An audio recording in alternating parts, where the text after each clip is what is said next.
নমস্কার বন্ধুরা, দোলাজ ওয়ার্ল্ডের আরেকটি নতুন পর্বে তোমাদের সবাইকে স্বাগত। আজকে ভিডিওটা একটু অন্যরকম বানাচ্ছি। আমার তো তোমরা প্রথম থেকে জানো আমার মানে বাগান করার খুব শখ।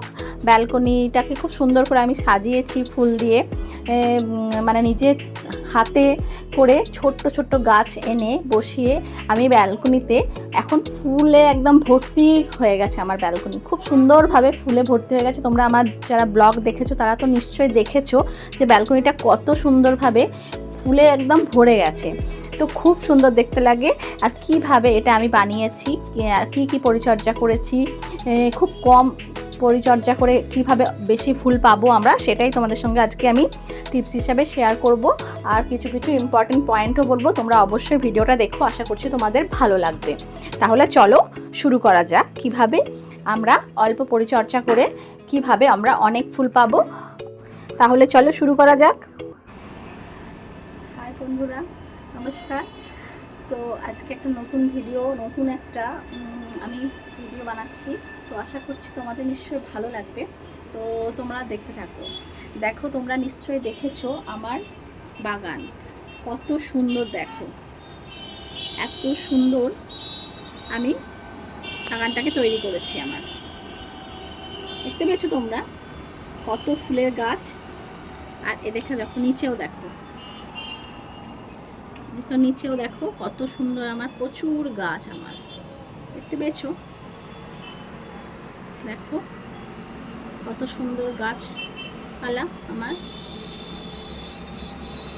তো আশা করছি তোমরা ভিডিওটা পুরোটাই দেখবে। দেখো আমার গাছগুলোকে দেখো, ফুল হয়েছে, দেখো দেখতে পাচ্ছ।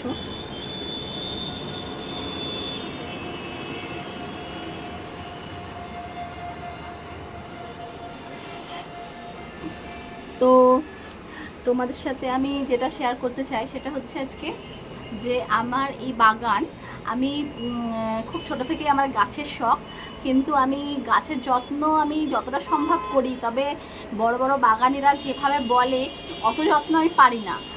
তবুও দেখো আমার বাগানে কিন্তু অনেক ফুল হয়েছে, প্রচুর ফুল হয়েছে। তোমরা নিজেরাই দেখতে পাচ্ছ যে কত ফুল হয়েছে, দেখতে পাচ্ছ।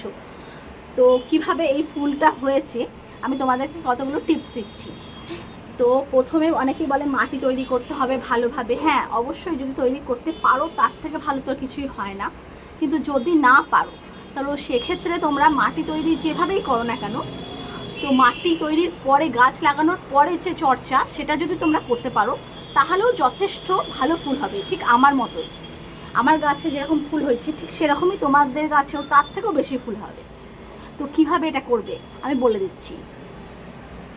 তোমরা গাছ বসানোর পরে নিয়ম পরিমাণ মতো জল দেবে। খুব বেশি জল দেবে না, তাতে গাছ মরে যাবে। আর খুব কম জলও দেবে না, তাতে গাছের বাড়ন্ত যে গাছটা সেটা কিন্তু নষ্ট হয়ে যাবে। বেশি জল বা কম পরিমাণ মতো বুঝে জল দেবে, বেশিও দেবে না কমও দেবে না। আর হচ্ছে একটু গোবর সার দেবে। ঘরে তৈরি যে আমরা যে সবজির খোসা যেগুলো আমরা যদি একটু মাটির মধ্যে যদি এগুলো মিশিয়ে রেখে দিই ঢাকা দিয়ে, তাহলে কিন্তু এগুলো কিন্তু পচে কিন্তু সার তৈরি হবে। সেটাও তোমরা গাছে দিতে পারো। চালের ধোয়া জল, ডাল ধোয়া জল, সবজির খোসা মাটির সঙ্গে পচে যে সারটা তৈরি হবে সেটা তোমরা দিতে পারো। তাছাড়া তোমরা যদি কেউ ভাবো যে তোমরা রাসায়নিক সার ব্যবহার করবে, সেক্ষেত্রে তোমরা ডিএপি দেবে। ডিএপিটা গাছ বসানোর পরে, চারা গাছটা একটু দাঁড়িয়ে যাওয়ার পরে, মোটামুটি মিনিমাম এরকম সাইজ হয়ে যাওয়ার পরে প্রতি সপ্তাহে একদিন করে একটু মানে 2 থেকে 4 দানা, তার বেশি নয়, সেরকম তোমরা দেবে। দাঁড়াও তোমাকে আমি ডিএপিটা দেখাচ্ছি কীরকম দেখতে হয়। ডিএপি এনে রেখেছি, এটা গোবর সার, এই যে গোবর সার এটা। আর এই দেখো এইটা হচ্ছে ডিএপি। এই যে এর 2 থেকে 4 দানা একটা ছোট গাছের জন্য, এই রকম গাছের জন্য 2 দানার বেশি নয়, 4 দানাও দেওয়ার দরকার নেই, যথেষ্ট। মাটির সাইডে তোমরা টবের সাইডে ছড়িয়ে দেবে, গোড়াতে দেবে না, তাহলে গাছ কিন্তু পুড়ে যেতে পারে, জ্বলে যেতে পারে। আর সেটা মেঘলা দিনে দিলে হবে না, বেশ রোদ থাকা অবস্থায় দিলে হবে না। এই বিকেলের দিকে যখন রোদের তাপ কমে যাবে, গাছটার যখন ঠান্ডা হয়ে যাবে, মাটি যখন ঠান্ডা হয়ে যাবে, তারপরে দিতে হবে এই বিকেল বিকেল করে। তারপরে একটু জল দেবে, আর অনেকটা গোড়া থেকে অনেকটা দূরে দিতে হবে। একটা এরকম গাছের জন্য 2 দানা, 1 থেকে 2 দানা, তার বেশি নয়। সেটা সপ্তাহে 1 দিন করে দিলেই তোমাদের যথেষ্ট। আর হচ্ছে তার সঙ্গে গোবর সার, ঘরের তৈরি যদি গোবর সার হয় খুব ভালো হয়, না হলে কেনা গোবর সার। আর তোমার খোল পচা জল, খোলটাকে ভিজিয়ে রাখবে 3 থেকে 4 দিন। সেই জলটা পাতলা করে প্রথম থেকেই, মানে গাছটা একটু দাঁড়িয়ে যাওয়ার পর থেকে, এরকম সাইজ হওয়ার পর থেকেই, মানে গাছটা যেন একটু দাঁড়িয়ে যায়, মানে বেশ পাতাটা একটু যেন বেরিয়ে যায়, নতুন পাতা যেন বেরোয়, মাটির সময় যাতে গাছটা সেট হয়। তারপরে তোমরা ওই জল, ওই খোল পচা জলটাকেও সাইডে সাইডে একটু করে দেবে। ওটাই প্রতি সপ্তাহে দিতে থাকবে। কোনো সপ্তাহে যদি খোল পচা জল দাও, তাহলে পরের সপ্তাহে তুমি ডিএপি দেবে। এরকম অল্টারনেট করে দিতে হবে। এইভাবেই তুমি যদি গাছের যত্ন করো তোমরা, তাহলে কিন্তু গাছে দেখো কীরকম ফুল হয়েছে। দেখো পাতা দেখা যাবে না, এত ফুল হবে। দাঁড়াও তোমাদের আমি ব্যাক ক্যামেরা দেখাচ্ছি। দেখো কীরকম ফুল হয়েছে। দেখো আমার তো অনেক ফুল হয়তো শুকিয়ে গেছে, এগুলো শেষের পর্যায়ে বলে। এই গাছটায় দেখো, একটা ছোট্ট গাছে দেখো কত ফুল হয়েছে। দেখো দেখো তোমরা দেখতে পেয়েছো? আমি তো মাঝে মাঝে ফুল তুলে পুজোও করি। ভিডিওটা আমি অনেক পরে বানাচ্ছি, এর আগে অনেক ফুল হয়ে গেছে, আমি মানে ঠাকুরকে পুজোও করে দিয়েছি অনেক ফুলের তুলে আর কি। তো দেখতে পাচ্ছ কত ফুল হয়েছে। দেখো দেখো তোমরা কত ফুল হচ্ছে। দেখো আর এটা এখনও ফুল হয়নি, এবার হবে, একটু দেরি হচ্ছে এটার। আর দেখো দেখো কীরকম ফুল হয়েছে। দেখো তোমরা নিজেরাই দেখো। আমি যে প্রচুর চর্চা করেছি গাছের, প্রচুর যত্ন করেছি সেটা নয়, কিন্তু তাতেও দেখো কত ফুল হয়েছে। প্রচুর ফুল ছিল, এখন শুকিয়ে গেছে, কমে যাচ্ছে আস্তে আস্তে। শীত যেহেতু কমে যাচ্ছে সেহেতু। আর দেখো চন্দ্রমল্লিকা দেখো কীরকম হয়েছিল, দেখতে পেয়েছো? চন্দ্রমল্লিকা দেখতে পাচ্ছ তোমরা? তো তোমরা এইভাবে করবে। আর এইগুলো হচ্ছে অ্যাডেনিয়াম গাছ। এই অ্যাডেনিয়ামের গোড়াতেও তোমরা প্রতি সপ্তাহে 1 দিন করে এই ডিএপি 2-4 দানা করে দেবে। তাহলে এর গাছের গোড়াটা মোটা হবে, আর গাছটাতে ফুলও ভালো হবে।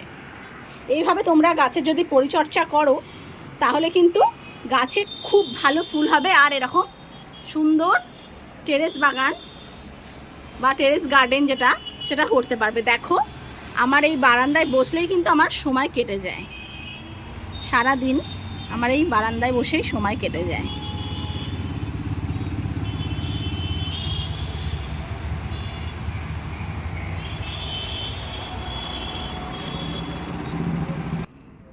দেখো বন্ধুরা, তোমাদের দেখানোর জন্য আমি কয়েক দানা করে এখানে ডিএপি ছড়িয়েছি।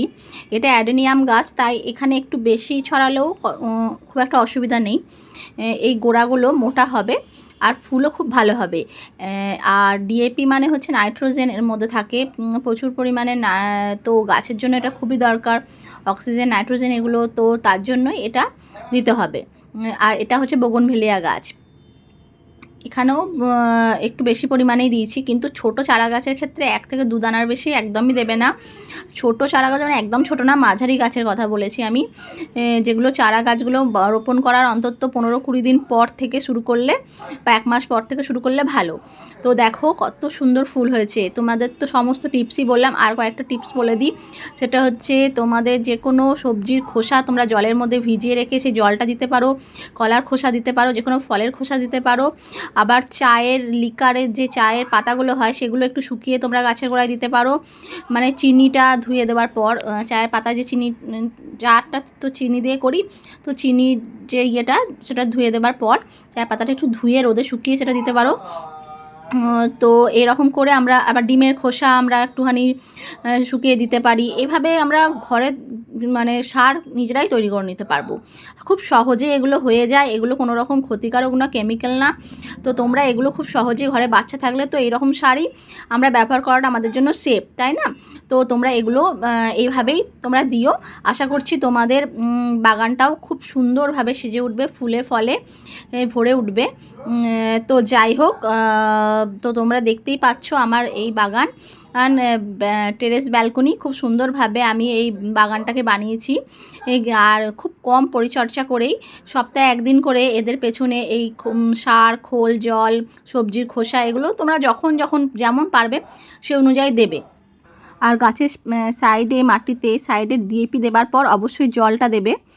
আর অবশ্যই রোদে রাখতে হবে, পর্যাপ্ত পরিমাণে রোদ পেতে হবে, তবেই গাছ ভালো হবে কিন্তু। তাহলে বন্ধুরা তোমরা দেখলে যে কিভাবে অল্প পরিচর্যা করে অনেক ফুল পাচ্ছি, অনেক সুন্দর লাগছে দেখতে, বাগান বারান্দা যাই সাজাও। তো তোমরাও এভাবে করো, আশা করছি তোমাদের বাগানটাও বা বাড়িটাও বা বারান্দাটাও এত সুন্দর দেখতে লাগবে।